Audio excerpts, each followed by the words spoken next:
दीपस्तंभ सोन्याचे उजळती वाटा सारी, कर्तृत्वाच्या ज्योतीने भारतभू सजली भारी, निष्ठा धैर्य सेवेचा अमर दिवा पेटला, स्वप्नाला दे पंख नवे अन गंध नवा पसरला, दीपस्तंभ सोन्याचे सोन्याचे सोन्याचे सोन्याचे. दीपस्तंभ सोन्याचे या कार्यक्रमात आपल्या आजच्या भागाचे मानकरी आहेत कोकण विभागाचे विभागीय आयुक्त IAS डॉक्टर विजय सूर्यवंशी. प्रशासनात अभ्यास, कार्यक्षमता आणि संवेदनशीलतेचा सुंदर समतोल साधणारे माननीय डॉक्टर विजय सूर्यवंशी हे 2006 बॅचचे IAS अधिकारी असून त्यांचा प्रशासकीय प्रवास केवळ पदांपुरता मर्यादित नाही, तर तो समाजाच्या तळागाळापर्यंत पोहोचणाऱ्या बदलांचा साक्षीदार आहे.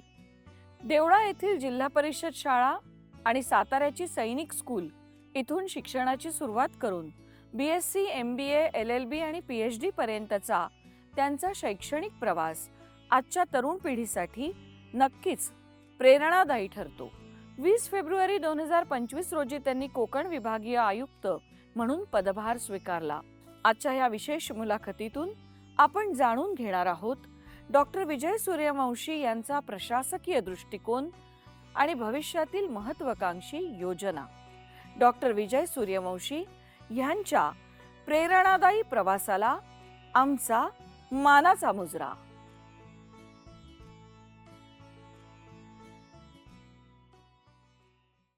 नमस्कार. दीपस्तंभ सोन्याचे या कार्यक्रमात मी डॉक्टर अरुंधती भालेराव आपलं मनपूर्वक स्वागत करते. मंडळी, आपल्याला कल्पना आहे दीपस्तंभ सोन्याचे या कार्यक्रमातून विविध क्षेत्रात उत्तम कामगिरी करणाऱ्या प्रशासकीय अधिकाऱ्यांशी मी या कार्यक्रमाच्या माध्यमातून गप्पा मारत असते. BSc, LLB, MBA आणि PhD इतकी भरभक्कम शैक्षणिक पार्श्वभूमी लाभलेले कोकण विभागाचे विभागीय आयुक्त डॉक्टर विजय सूर्यवंशी आज आपल्या स्टुडिओमध्ये उपस्थित आहेत. मी त्यांच्याशी गप्पा मारणार आहे. प्रशासक हा केवळ ऑर्डर किंवा आज्ञा देणारा एक अधिकारी नसतो, तर तळागाळातल्या अगदी शेवटच्या व्यक्तीपर्यंत एखादी गोष्ट संवेदनशीलरित्या पोहोचवण्याची त्याची जबाबदारी असते. हे काम उत्तमपणे करणाऱ्या डॉक्टर विजय सूर्यवंशी यांचा प्रवास अतिशय थक्क करणार आहे. कसा आहे त्यांचा प्रवास, काय संघर्ष त्यांनी केलाय, कोणते नवीन उपक्रम राबवले आहेत, चला जाणून घेऊया. मारूया त्यांच्याशी मन मोकळ्या गप्पा. आमंत्रित करते डॉक्टर विजय सूर्यवंशी यांना. सर नमस्कार. नमस्कार. आमच्या स्टुडिओमध्ये आपलं खूप खूप स्वागत. थँक्यू. Welcome sir. बसा सर. मी आज गप्पा मारणारे कोकण विभागाचे विभागीय आयुक्त डॉक्टर विजय सूर्यवंशी यांच्याशी. सर पुन्हा एकदा स्वागत. थँक्यू. सर, तुमचा प्रवास हा खरोखरच अचंबित करणार आहे. ग्रामीण शाळेपासून सुरू झालेला हा प्रवास आहे. हो. तर तुमचं बालपण, तुमचं महाविद्यालयीन जीवन आणि तुमच्या घरातली म्हणजे आईवडिलांकडची कौटुंबिक पार्श्वभूमी याबद्दल सुरुवातीला ऐकायला आवडेल. मी देवळा तालुका नाशिक जिल्ह्यातील इथे माझा जन्म झाला आणि माझं प्राथमिक शिक्षण हे देवळ्याच्या जिल्हा परिषद शाळेमध्ये झालं. बरं. माझी आई प्राथमिक शिक्षिका होती जिल्हा परिषदेमध्ये. वडिलांच्या कारकिर्दीची सुरुवात ही ग्रामसेवक या पदापासून झाली आणि निवृत्त होऊन ते BDO झाले. अच्छा. देवळा या गावाला मी वयाच्या 10 वर्षापर्यंत तिथे शिकलो आणि त्याच्यानंतर माझी सैनिक शाळा सातारा या मिनिस्ट्री ऑफ डिफेन्सच्या अंडर जी शाळा असते त्या शाळेसाठी माझं निवड झाली. मी महाराष्ट्रात तेव्हा फर्स्ट आलो होतो. काय मस्त. खरं म्हणजे आईला मला पाठवायचं नव्हतं, पण मी महाराष्ट्रात फर्स्ट आल्यामुळे काही पर्याय नव्हता आणि मग मी साताऱ्यामध्ये माझं शैक्षणिक 12वी पर्यंत शिक्षण झालं आणि त्यानंतर मग मी BSc पर्यंतचं शिक्षण नाशिकला हां. HPT RYK कॉलेजमध्ये घेतलं अच्छा. आणि त्यानंतर मग MBA साठी माझी निवड झाली पुणे विद्यापीठाच्या MBA डिपार्टमेंटला. बरं. तिथून मी MBA पूर्ण केलं. पी-एच-डी मी नोकरीमध्ये असताना केला. काय विषय होता पीएचडीचा? माझा पी-एच-डीचा विषय होता management information system in urban cooperative banks. हो. पण मग त्याचा आणि आता सध्याच्या तुमच्या कामाचा तुम्हाला कशा पद्धतीने उपयोग होतो? ही एम-आय-एस हा इतका महत्त्वाचा विषय आहे, हां. मॅनेजमेंट इन्फॉर्मेशन सिस्टम, हं. की ही फक्त बँकेपुरता मर्यादित नाही. हं, हं, ही सर्व क्षेत्रामध्ये एम-आय-एसचा उपयोग होतो आणि त्यामुळे बरोबर. मला माझ्या सर्वच पोस्टिंग्समध्ये देखील त्याचा चांगला उपयोग करता आला. सर, कोकण विभागाचे विभागीय आयुक्त म्हणून रुजू झाल्यानंतर कोकण विकासासाठी कोणते प्रकल्प तुम्ही हातात घेतले? मी 20 फेब्रुवारी 25ला रुजू झालो.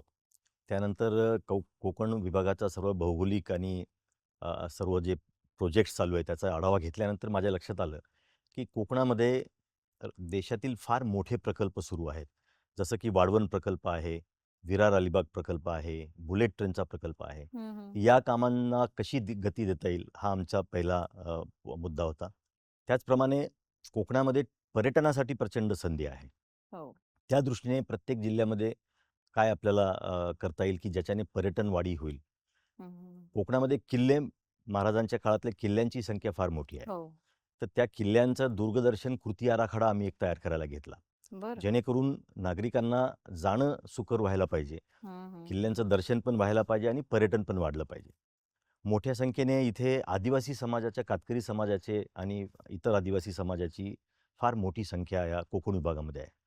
तर त्यांना विविध दाखले उपलब्ध करून देणे, असा एक कातकरी उत्थान अभियान आम्ही एक मोठ्या प्रमाणात तो हं, घेतला. हं.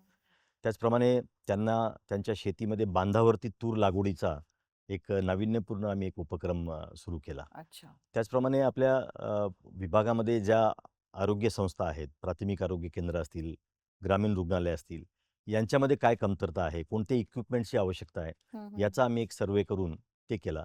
आणि 100 दिवसाच्या स्पर्धेमध्ये कोकण विभागाला प्रथम आम्ही जे क्रमांक. तांत्रिक तंत्रज्ञान जे वापरलं, त्याच्यामुळे आम्हाला प्रथम क्रमांक देखील ही मिळाला. अतिशय आनंदाची गोष्ट आहे, हो, की तुम्ही आल्यानंतर लगेचच हो, उच्च स्थानावर अव्वल दर्जाचा क्रमांक मिळाला. हो. त्याचा परिणाम काय झाला आणि त्यातली आव्हानं काय होती?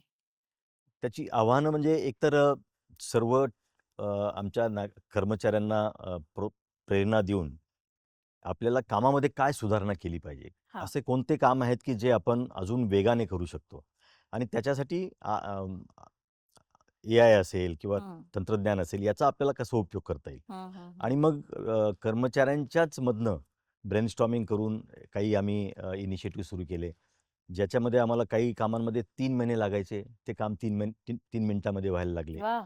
त्याच्यामुळे वेळेचा लोकांचा वाप कामावरचा ताण हं, कमी झाला हं. आणि तेच कर्मचारी आम्हाला इतर कामासाठी प्रोडक्टिव्ह कामासाठी आम्हाला वापरता येऊ लागले. आणि एक कर्मचाऱ्यांमध्ये आत्मविश्वास निर्माण झाला, हं, की हं, हं. आपण बदल करू शकतो आणि आपल्या बदलामुळे अजून काम चांगल्या पद्धतीने होऊ शकतं. आणि एक अभिमानाचा क्षण ना, हो. की तुमच्याही साठी आणि राज्यामध्ये. त्यांच्याही साठी. हो. डिजिटल तंत्रज्ञानाचा वापर प्रशासनामध्ये उपक्रम राबवताना या व्यतिरिक्त आणखीन कशा प्रकारे करता? शहरामध्ये आपण बघतो, की नागरिकांना विविध दाखले लागतात. हो. त्याचप्रमाणे एन-ओ-सी असतात, हाउसिंगसाठीचे असतात. तर याच्यासाठी खूप वेळ लागायचा. तर तो आम्ही कमी करण्यासाठी तंत्रज्ञानाचा खूप चांगला वापर केला. हं, आता हं. लोकांना WhatsAppवरती देखील आम्ही सर्टिफिकेट पाठवायला लागलो आहे. म्हणजे त्यांनी ऑनलाईन ॲप्लिकेशन केल्यानंतर त्यांना WhatsAppद्वारे देखील आपण सर्टिफिकेट पाठवू शकतो. त्यामुळे हा तंत्रज्ञानाचा फार मोठा बदल आम्हाला दिसतोय. सर, एक सामान्य नागरिक म्हणून सामान्य नागरिकांच्या वतीने एक प्रश्न मनामध्ये माझ्या आत्ता तुमच्याशी बोलत असताना आला, की कोकणच्या विकासासाठी सातत्याने तुम्ही प्रयत्नशील आहात. आज कोकणातल्या कोकणपट्टीवर कुठल्याही समुद्रकिनारी गेल्यानंतर त्याचं जे व्यावसायिकीकरण काही बाबतीत झालेलं दिसतं, जे गरजेचं आहे कदाचित विकासाच्या हं, हं. दृष्टिकोनातनं. पण त्यातून कुठेतरी निसर्गाला एक प्रकारचा धक्का पोहोचण्याची सुद्धा भीती आहे आणि ज्याच्यामुळे अनेक वेळा घाण पण होताना दिसते. खूप सारे खायचे पदार्थांच्या गाडी उभ्या असतात. तर ह्याच्यावर कशा पद्धतीने नियंत्रण आणता येऊ शकतं असं तुम्हाला वाटतं? नाही, अगदी बरोबर प्रश्न आपण विचारला, की कोकणामध्ये इतके सुंदर किनारे आहेत, एक्झॅक्टली. समुद्रकिनारे आहेत, वाळू सुंदर आहे, पाणी छान आहे. पण काही ठिकाणी अशा प्रकारे आपल्याला आढळतं, की कचरा असतो. अ, जे स्टॉल्स असतात ते देखील असे अस्ताव्यस्त वेगवेगळ्या ठिकाणी असतात आणि नागरिकांना जो अनुभव मिळाला पाहिजे, तो अनुभव काही ठिकाणी मिळत नाही. त्यासाठी खरं म्हणजे आम्ही स्वच्छ समुद्रकिनारे असा एक उपक्रम सुरू केलेला आहे. हं. आणि आम्ही 10 किनारे कोकण विभागातले निवडलेले आहेत. जिथे पार्किंगपासून म्हणजे एक सामान्य माणसाला आपण जेव्हा जातो, तेव्हा पहिले पार्किंगची आपली सगळ्यात व्यवस्था आहे की मोठी नाही? अडचण माझी असते. गाडी सुरक्षित आहे की नाही? नंतर तिथे गेल्यानंतर जे काही स्टॉल्स असतील, हो. ते स्टॉल्स असे आकर्षक असले पाहिजे. नंतर तिथे गेल्यानंतर जे ॲडव्हेंचरचे स्पोर्ट्स आहेत, त्याची शाश्वती असली पाहिजे. हं, हं. या दृष्टीने आपण 6 आपल्या कोकणमधले किनारे हे ब्लू फ्लॅग म्हणून एक संकल्पना आहे. अच्छा. एक जागतिक एक ऑर्गनायझेशन आहे, की जी ब्लू फ्लॅगचा दर्जा देते. हं, हं. त्यासाठी काही कॅटेगरी असतात, क्रायटेरिया असतात, गावकऱ्यांचा सहभाग त्याच्यामध्ये आवश्यक असतो.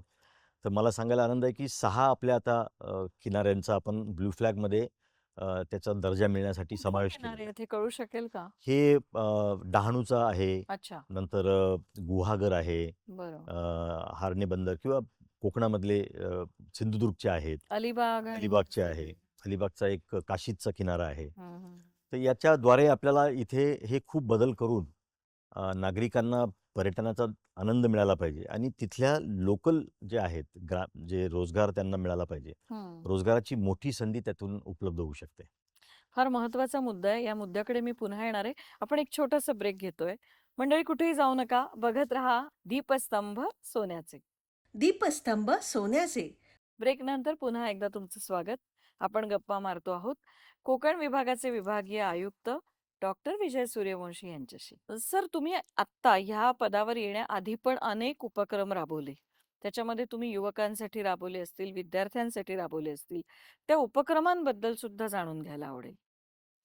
मी 2013 मध्ये ज्यावेळेला मुख्य कार्यकारी अधिकारी कोल्हापूरला होतो, हं. जिल्हा परिषदला, त्यावेळेला एक उपक्रम आम्ही आरोग्य संस्थांच्या सुधारणेसाठी राबवला होता, ज्याला आम्ही ऑपरेशन कायापालट असं नाव दिलं होतं. आम्ही लोकांपर्यंत गेलो, लोकसहभागातून कोल्हापूरमधले 75 हे प्राथमिक आरोग्य केंद्रांचा आम्ही पूर्ण कायापालट केला. हं, आणि हं. त्याच्यामुळे फरक असा झाला, की डिलिव्हरी करून घेण्यासाठी जे ॲडमिट व्हायला कधी-कधी कचरायचे, हं. तर ते डिलिव्हरी आमच्या दुप्पट झाल्या. अच्छा. ॲडमिट होण्याचं प्रमाण हे ऑलमोस्ट 90% ने वाढलं. हं, ओ-पी-डी आमची 100% वाढली आणि त्यामुळे लाखो लोकांना त्याचा फायदा झाला. हं. त्याचप्रमाणे आम्ही असं बघितलं, की ग्रामीण भागामध्ये स्पोर्ट्सचं टॅलेंट खूप आहे. म्हणजे ग्रामीण भागामधले युवक-युवती यांच्यामध्ये प्रचंड क्षमता आहे, परंतु वाव मिळत नाही. आम्ही जिल्हा परिषदच्या स्तरावरती अशी निवड करून 110 मुला-मुलींची निवड केली. त्यांच्यासाठी आम्ही देशातील पहिली निवासी क्रीडा प्रशाला सुरू केली हं, हं. आणि ह्या सर्व विद्यार्थ्यांना त्या क्रीडा प्रशालेमध्ये निवासी शाळेत ठेवलं. त्यांना बेस्ट डाएट दिला, बेस्ट कोचिंग दिलं आणि ह्या सर्वचा परिणाम असा झाला, की पहिल्याच वर्षी जिल्हा स्तरावरतीचे 100% मेडल्स आमच्या एका स्कूलने घेतले. क्या बात! जवळ-जवळ त्या शाळेचे आत्तापर्यंत 600 ते 700 नॅशनल मेडल्स त्या विद्यार्थ्यांनी मिळवले क्या बात आणि है! अनेक त्यामुळे त्या त्यातल्या मुलांना एक प्रोत्साहन नोकरी मिळालं. मिळाली. कोणी आर्मीत गेलंय, कोणी प्लॅटफॉर्म हो, मिळाला त्यातला त्यांना. एक आता एक विश्वजित माने म्हणून आहे, तो आंतरराष्ट्रीय स्तरावरचा पैलवान आहे आणि तो ओह! कदाचित ऑलिम्पिकसाठी देखील त्याची निवड होऊ निवड होऊ शकेल. शकते. फार महत्वाचं पाऊल आहे.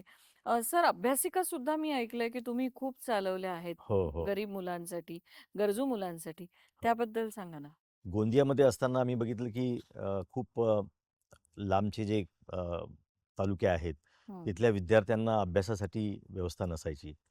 तर तिथे आम्ही सकाळी 6 ते रात्री 12 पर्यंतच्या अभ्यासिकेची व्यवस्था केली. अच्छा. कोल्हापूरला देखील आमच्या सर्व शाळांमध्ये जिथे-जिथे शक्य असेल तिथे आम्ही अभ्यासिका केल्या. शाळांमध्ये वाचनालय वाढवले. हं, हं. याचा परिणाम असा झाला, की इव्हन रायगडला मी जिल्हाधिकारी असताना आम्ही अभ्यासिका अनेक ठिकाणी केल्या. कारण ग्रामीण भागामध्ये एक अभ्यासाचं वातावरण निर्माण व्हावं, त्यांना अभ्यासाला योग्य जागा मिळावी, शांती याच्यासाठी मिळावी. शांती मिळावी, याच्यासाठी अभ्यासिकांचा खूप उपयोग होतोय.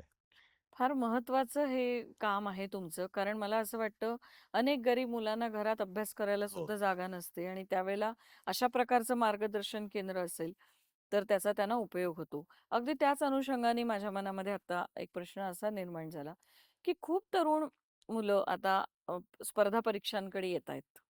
त्याचा सातत्याने पाठपुरावा करतायत. हं. 4, 5, 6 वर्ष देतात आहे परीक्षा. हो, हो. कधी यश येतंय, कधी अपयश येतंय. बरोबर आहे. त्यांनी या स्पर्धा परीक्षांची तयारी कशी करावी? तुम्ही स्वतः स्पर्धा परीक्षांचा अभ्यास कसा केला होता? स्पर्धा परीक्षा या नावातच आपण बघितलं की स्पर्धा फार मोठी आहे. हो. आणि हल्ली तर एक जागेसाठी किमान 2-2, 3-3 हजार लोक अर्ज करतात.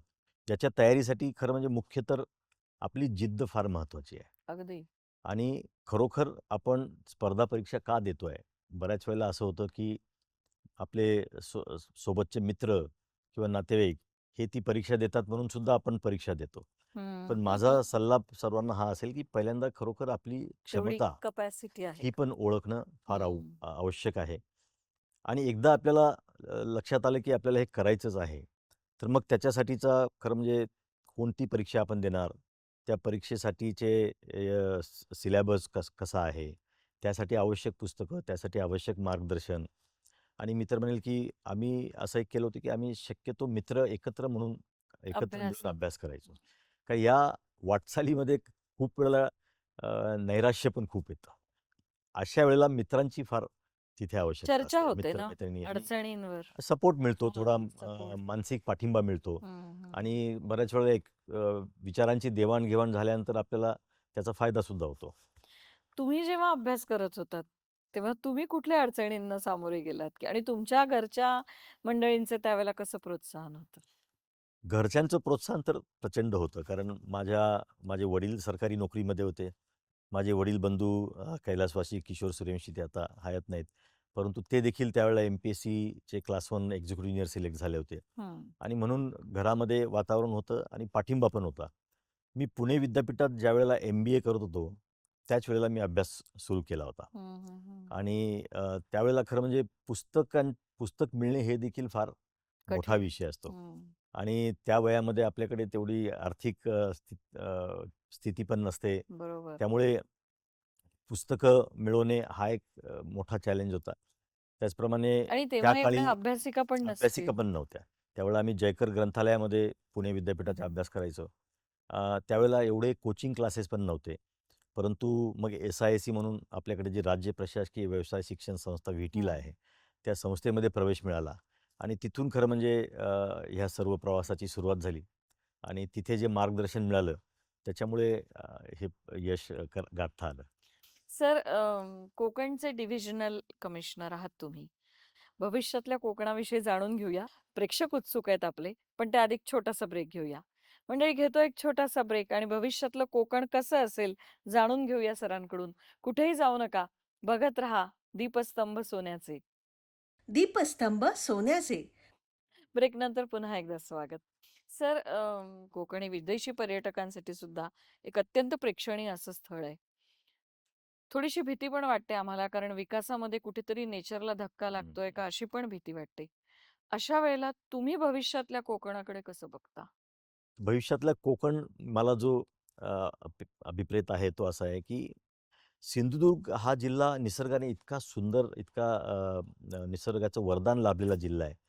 त्याला तिथे त्या जिल्ह्यामध्ये खरं म्हणजे टुरिझमचं प्रचंड पोटेन्शियल आहे. आणि मला असं दिसतंय, की येणाऱ्या काळामध्ये मेडिटेशन, वेलनेस हं, हं, आणि हं. स्पिरिच्युअल याच्या अशा ज्या आहेत, म्हणजे बेसिकली वेलनेस मेडिटेशनचा एक नवीन संकल्पना टुरिझममध्ये आहे.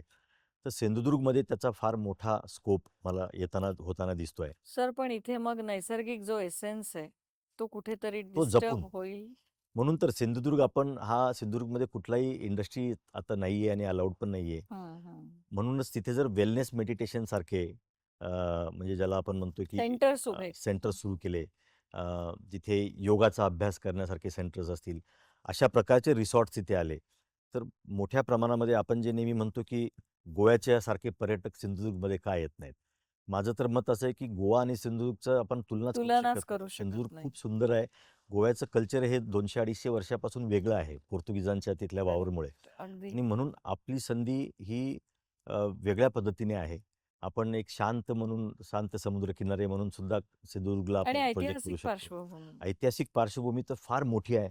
महाराजांनी बांधलेले किल्ले ह्या अगदी. कोकणामध्ये इतक्या मोठ्या संख्येने आहेत. कोकणामध्ये आता भात हा पीक मोठ्या प्रमाणात आहे. त्याचप्रमाणे रत्नागिरी सिंधुदुर्गमध्ये काजू आणि आंबा हो. याचं आता ज्या पद्धतीने नवीन उपक्रम येत आहेत, शेतकरी पुढे येत आहेत, तर मला फार मोठ्या आशा आहेत की तिथे हा सगळा उद्योग जो आहे नेचरला धक्का न लागता हा उद्योग खूप मोठ्या प्रमाणात विकास करू होईल शकेल. आणि नवीन प्रकल्प उभे हो. राहतील.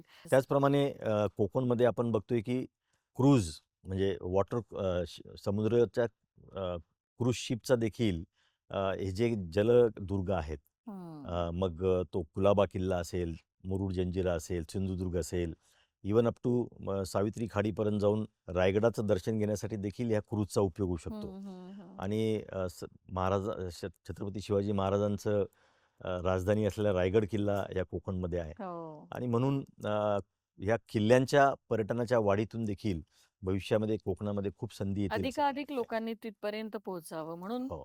नेचरला धक्का न लावू देता विकास प्रकल्प समतोल राखून. समतोल राखून असं म्हणायला बरोबर आहे. हरकत नाही. मुलाखतीच्या अगदी शेवटच्या टप्प्यात आहे मी. शेवटचा प्रश्न. कुटुंब आणि तुमचं काम याचं मॅनेजमेंट, वेळेचं व्यवस्थापन कसं करता? दोन्हीचा संयम कसा राखता? संतुलन कसं साधता? माझ्या घरी माझी पत्नी ही इमोशनल इंटेलिजन्स कन्सल्टंट आहे, अच्छा. सायकॉलॉजिस्ट आहे आणि त्याच्यामुळे वेळेचं व्यवस्थापन तीच माझं फार चांगल्या पद्धतीने करून घेते. परंतु आणि सायकॉलॉजीच्या असल्यामुळे त्या हो, समजूनही घेत असतील. समजूनही घेतात. पण हे अगदी आवश्यक आहे, की कामाचा ताण खूप असतो कार्यालयामध्ये. पण घरी आल्यानंतर मात्र आम्ही ते कार्यालय स्विच कधी ऑफ घरामध्ये करता. आणत नाही. स्विच ऑफ करता. स्विच ऑफ करतो आणि जितका कुटुंबाला वेळ देता येईल, माझे काही छंद आहेत त्यांना त्यांच्यासाठी वेळ देता येईल, त्याच्यासाठी वेळ तुमची काय देतो. छंद आहे अगदी थोडक्यात सांगा? मला लिखाण करायला आवडतं, त्याचप्रमाणे मी ट्रेकिंग करायला मला खूप आवडतं, बरं. गॉल्फ खेळायला आवडतं. तर या सर्व गोष्टींचा या समतोल साधत. समतोल ठेवला, की आपोआप काम पण चांगलं होतं अगदी. आणि घरामध्ये शांतता राहते मुख्य म्हणजे. अगदी बरोबर. म्हणजे इंटेलिजन्स आणि कष्ट विथ इंटेलिजन्स यांचा उत्तम संगम हो. तुमच्या घरामध्ये आहे, असं म्हणायला हरकत नाही. सर, भविष्यातल्या तुमच्या सगळ्या वाटचालीसाठी तुम्हाला खूप शुभेच्छा. तुमचे सगळे स्वप्न पूर्ण होऊ दे आणि असंच यश तुम्हाला मिळू दे, अशी विधात्याला प्रार्थना करते आणि आपली रजा घेते. खूप आभारी आहे. मलाही खूप छान वाटलं आपल्याशी गप्पा मारून. Thank you. धन्यवाद.